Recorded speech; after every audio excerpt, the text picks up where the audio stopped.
Assalamualaikum warahmatullahi wabarakatuh. Hadirin dan pemirsa yang saya hormati, guru kita Habib Munzir Al-Musawwa dengan bijak sekali menjelaskan kepada kita bahwa gunung makhluk, air makhluk, bumi makhluk, angin makhluk. Makhluk tidak mungkin bergerak sendiri. Ia tunduk kepada penciptanya. Jadi logikanya, mulai hari ini baik-baik dong sama yang bikin angin, supaya niupnya nggak kekencengan. Baik-baik dong sama yang bikin air, supaya datangnya sesuai kebutuhan kita. Baik-baik sama yang bikin gunung, supaya meletusnya pelan-pelan.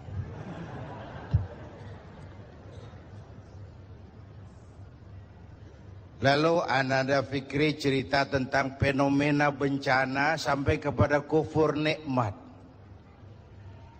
Tuh kalau geraknya, suaranya mirip saya jangan heran. Karena memang kami bertetangga.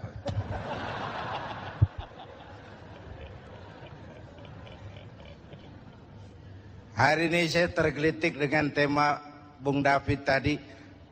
Apa yang bisa kita korbankan untuk saudara-saudara kita yang setengah menjadi korban? Mundur dikit tentang korban.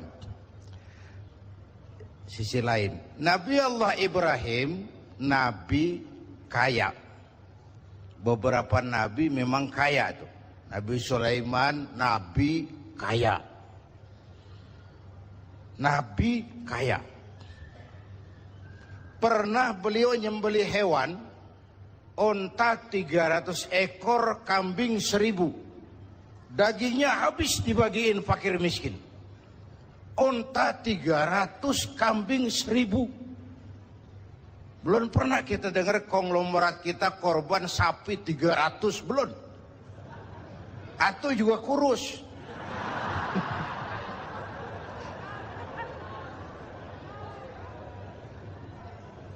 Onta 300, kambing 1000 disembelih, dagingnya habis dibagiin fakir miskin. Malaikat memuji, manusia kagum. Bukan main Ibrahim ini, kaya berani. Kalau miskin berani umum, kepepet. Kaya berani, sekali nyembelih hewan, onta 300, kambing 1000. Dikagumi malaikat, dipuji manusia, timbul sifat manusiawi beliau. Kalau onta 300, kambing 1000 mah kecil.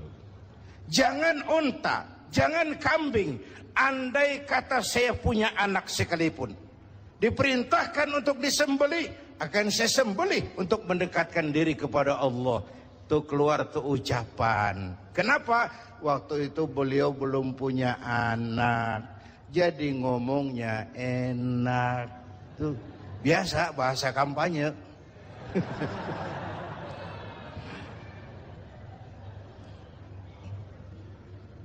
Saya mau potong ceritanya. Setelah punya anak bernama Ismail dari Siti Hajar, falamma balagha ma'ahu sa'ya, ketika Ismail sudah pandai usaha, sedang lucu-lucunya, anak sebiji mata wayang sedang lucu-lucunya, dalam tidurnya beliau melihat perintah turun, ya Ibrahim uffi binuzrika, Ibrahim bayar nazarmu. Nazar apa saya? Dulu ngomong apa, ingat enggak? Jangan unta, jangan kambing, anak pun akan saya sembelih. Laksanakan omonganmu, sembelih anakmu. Paginya dipikirin, ini semalam perintah Allah, pebisikan setan. Kalau bisikan setan jelas amat. Kalau perintah Allah kebangetan amat. Anak satu-satunya suruh potong, nenek-nenek kayak yang tuaan.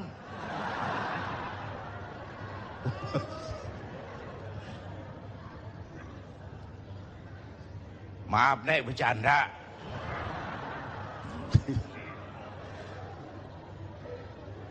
Tiga malam berturut-turut turun perintah itu, yakinlah Ibrahim ini perintah Allah. Pagi-pagi, Hajar, saya bang. Ismail sudah mandi? Sudah bang. Kasih pakaian yang bagus. Mau dibawa ke mana bang? Mau dibawa ke mana bang? Kondangan. Berangkatlah anak dan bapak, dilepas pandangan mata sang ibu. Saat itu iblis repot. Kapan dan dimanapun saja, kalau ada orang mau taat, ada orang mau ibadah, iblis repot.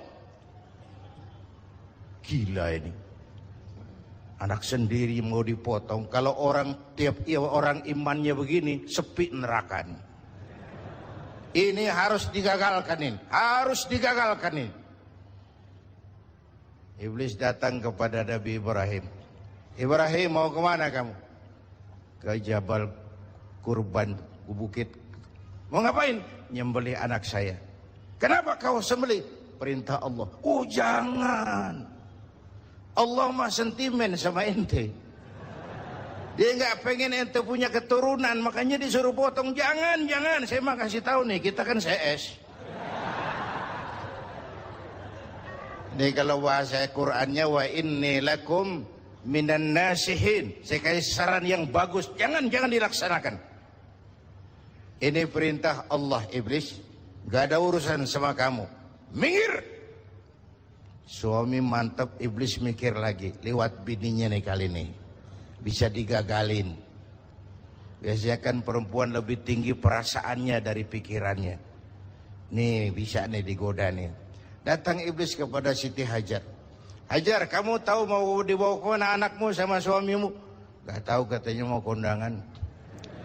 Kamu dibohongin, mana ada orang kondangan bawa tambang sama pisau. Anakmu mau disembelih. Lah kok tegel-tegel itu?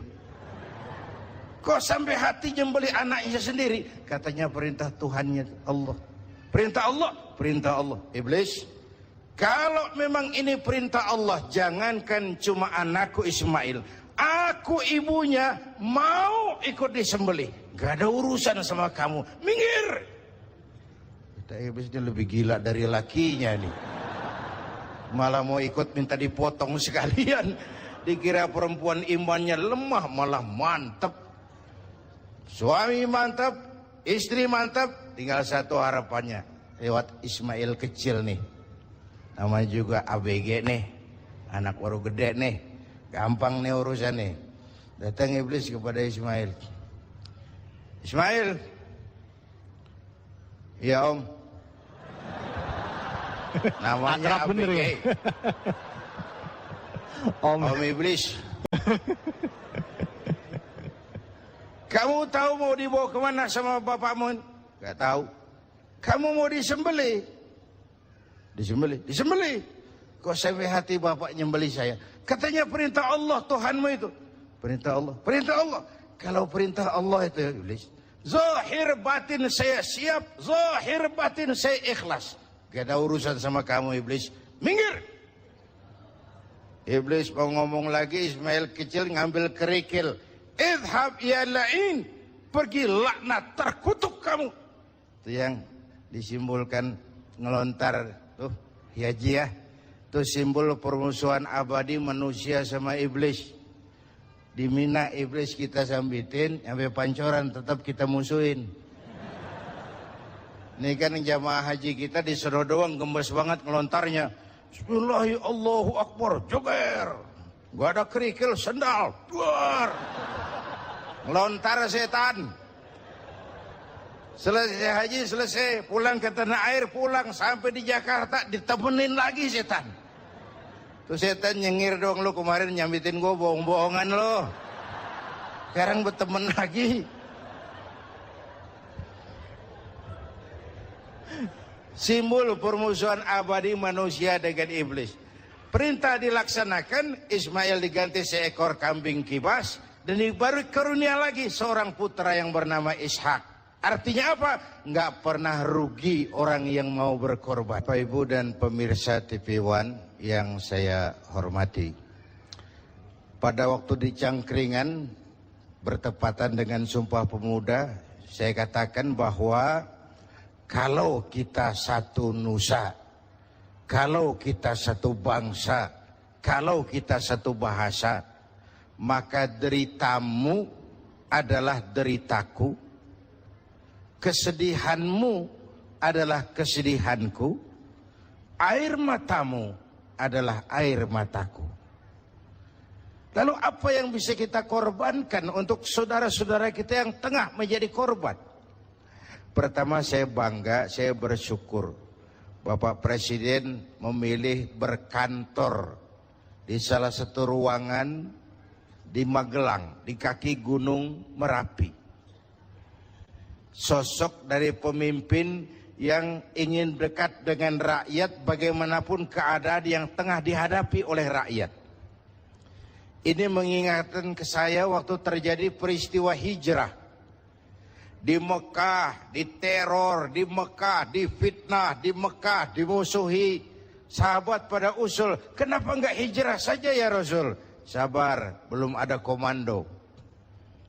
Ketika perintah hijrah turun, sahabat dikumpulin, Nabi pidato. Tuan-tuan, labbaika ya Rasul. Perintah hijrah sudah datang. Lalu, berangkatlah kalian lebih dulu ke Madinah. Tuhan, kapan ya Rasul? Belakangan. Kenapa belakangan? Karena enakan bareng. Kalian tahu, yang dikejar-kejar saya. Target nomor 1 saya. Yang mau dihabisi saya. Kalau kita hijrah bareng-bareng, kita diuber terus. Tapi kalau kamu lebih dulu berangkat hijrah, kamu akan sampai dengan selamat di Madinah insya Allah. Karena saya yang mereka kejar, saya yang mereka ancam, saya yang mereka mau bunuh, tetap bertahan di Mekah. Mekah bahaya. Berangkatlah kamu selamatkan dirimu, biar saya di Mekah menghadang bahaya. Inilah pemimpin. Gak mentang-mentang turun perintah hijrah, terus ngepak koper, udah ya, gue duluan ya. Enggak. Keselamatan umat diutamakan. Kemaslahatan umat diutamakan. Jadi kalau presiden saja sudah berkantor di kaki Gunung Merapi, menggembirakan buat rakyat, mestinya menteri-menteri yang berkaitan juga mikir. Menko Kesra, Mensos, kalau begitu saya mesti berkantor di tempat pengungsian. Deketan lagi. Menerima sinyal, jangan boyong-boyong doang. Ada empati. Man a'ana mujahidan faqad jahada. Siapa yang membantu orang yang sedang berjuang, pada hakikatnya dia juga sudah ikut berjuang. Bapak Ibu hadirin dan pemirsa TV One yang saya hormati. Wallahu fi aunil abdi madamal abdu fi auni akhi. Allah akan selalu menolong seorang hamba selama hamba itu masih mau menolong saudaranya. Dulu ada pepatah, a friend in need is a friend indeed. Itu bahasa Jawanya begitu. A friend in need is a friend indeed.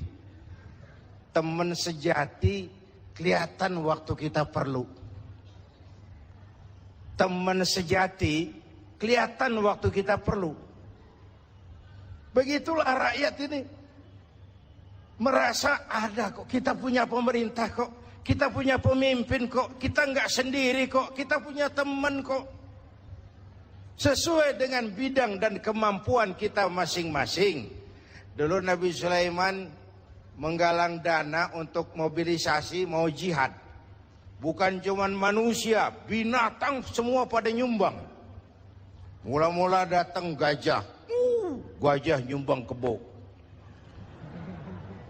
Datang kerbau, kerbau nyumbang ayam, nyumbang kambing. Datang kambing, kambing nyumbang ayam. Datang ayam, ayam nyumbang burung. Datang burung, burung nyumbang belalang. Datang belalang, belalang nyumbang semut. Gajah yang nyumbang kerbau ngeledek. Belalang, kecil amat sumbangan lu semut. Liatin gue nyumbang kebo, kata gajah. Nabi Sulaiman senyum. Beliau bilang, al-hadiyatu biqadril muhdi. Jangan sombong, Jah. Sama gajah ngomongnya waktu itu. Jangan sombong, Jah. Biar kamu nyumbangnya kebo, itu belalang nyumbang burung. Pemberian mah sesuai kemampuan orang yang memberi. Kalau gajah nyumbang kerbau, pantas gajah gede sumbangannya gede. Belalang nyumbang semut, wajar belalang kecil sumbangannya kecil. Ini yang sering terjadi, datang gajah nyumbang semut. Tahu masjid lagi direnovasi, mobilnya banyak, rumahnya gede, datang panitia masjid 1000.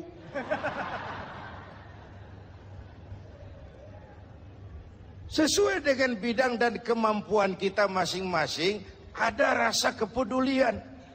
Kita kan bangsa yang, Indonesia kita ini bangsa yang murah senyum. Kita bangsa yang santun. Kita bangsa yang punya semangat gotong royong. Kok belakangan kita seperti tercabut dari akar budaya kita sebagai bangsa. Tiba-tiba kita siap jadi serigala buat saudara kita yang lain. Tiba-tiba sikap gotong royong berubah menjadi individualis, menjadi hedonis, menjadi egois. Kemana itu kita yang santun? Kemana itu kita yang murah senyum? Kemana kita yang sifatnya gotong royong itu? Tercerabut dari akar budaya kita sebagai bangsa. Ini menyedihkan dan ini memalukan. Saatnya, kan kata guru saya dulu, bencana itu 3 macam. Kalau dia menimpa orang baik-baik, itu ujian. Kalau dia menimpa orang setengah baik, itu teguran. Kalau dia menimpa orang jahat, itu persekot. Musibah menimpa orang baik-baik, ujian. Kenapa diuji? Mau naik kelas. Innallaha idza ahabba 'abdan ibtalahu. Kalau Allah mencintai seorang hamba, diujinya itu hamba. Itu ujian. Kalau orang setengah baik, paro-paro, yang bangsa bikin malaikat bingung. Sedekah mau, nyolongnya lebih gede. Baca Quran suka, fitnah orang hobi. Itu yang begitu kena teguran. Kita ini kadang-kadang pede, terlalu lewat pedenya.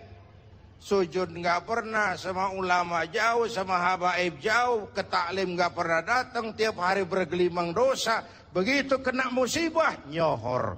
Gue lagi diuji nih. Siapa yang uji? Lo. Lah kagak sekolah, ulangan. Mau naik kelas berapa nantinya? Yang diuji itu yang beriman. Ayolah kita introspeksi. Kalau diuji, bukan saja harus sabar, tapi harus lulus. Kalau ditegur, introspeksi, perbaiki yang kurang, kurangi yang berlebihan. Nah, kalau dipersekotin, udah bukan istighfar lagi, taubat mestinya udah itu. Kalau istighfar kan dosa yang kecil-kecilan, maksudnya jolong sendal itu.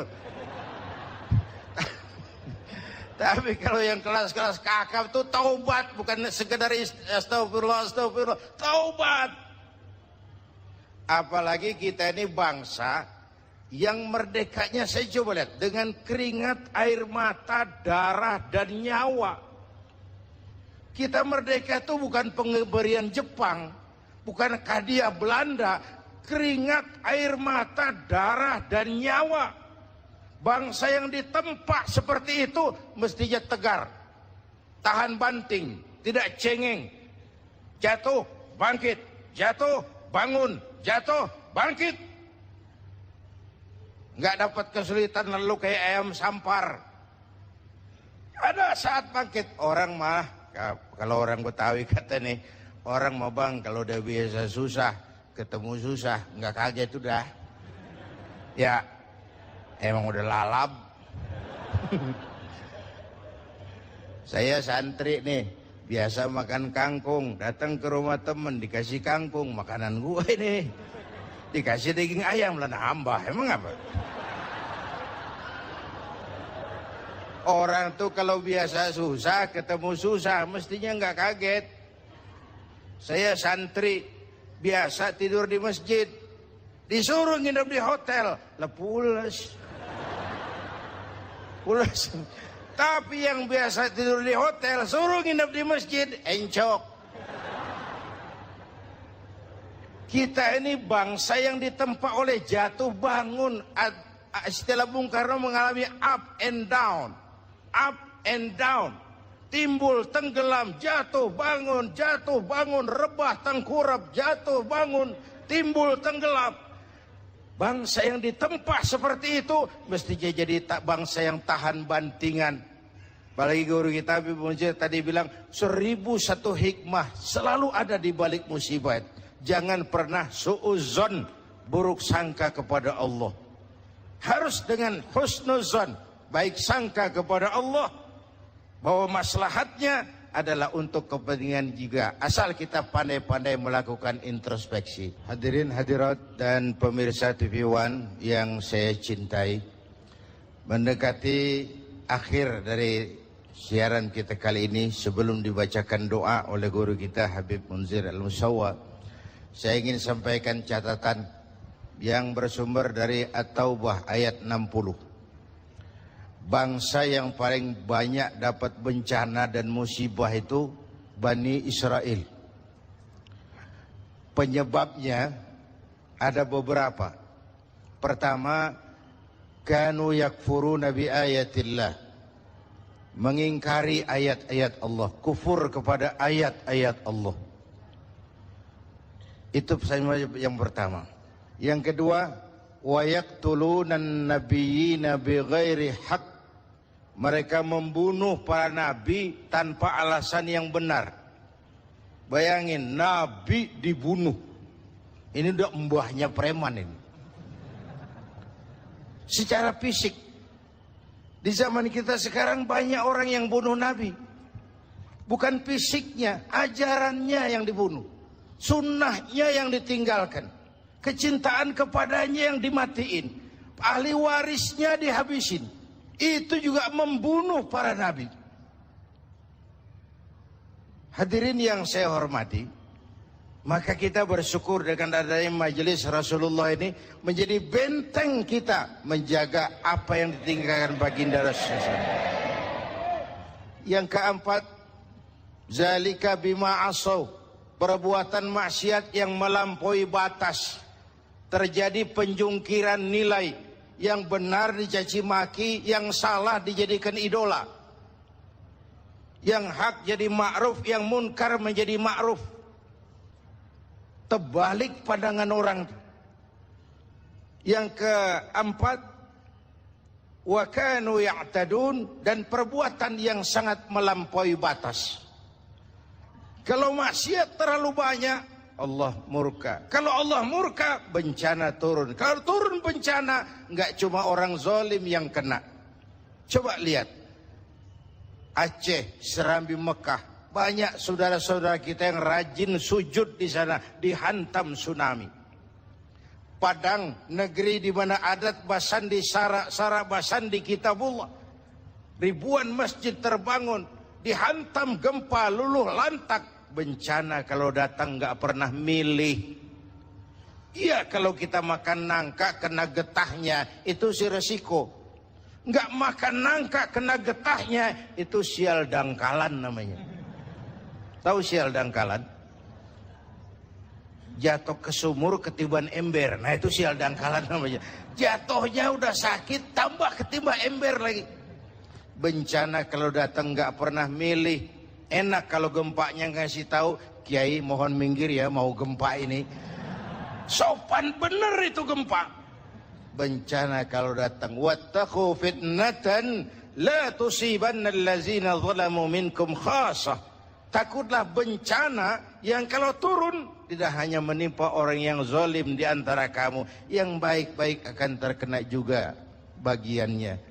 Oleh karena itu, semoga banyaknya bencana di negeri kita ini memberikan semangat introspeksi buat kita semua. Ayo kita perbaiki yang kurang, ayo kita kurangi yang memang berlebihan. Yang tadinya jauh, ayo kita mendekat kepada Allah. Supaya dengan demikian makhluk-makhluk yang diciptakan Allah semuanya tunduk kepada perintah Allah. Inilah yang kita bicarakan pada pertemuan kali ini. Terima kasih atas segala perhatian. Mohon maaf atas segala kekurangan. Usikum wa nafsi bitaqwallah. Wassalamualaikum warahmatullahi wabarakatuh.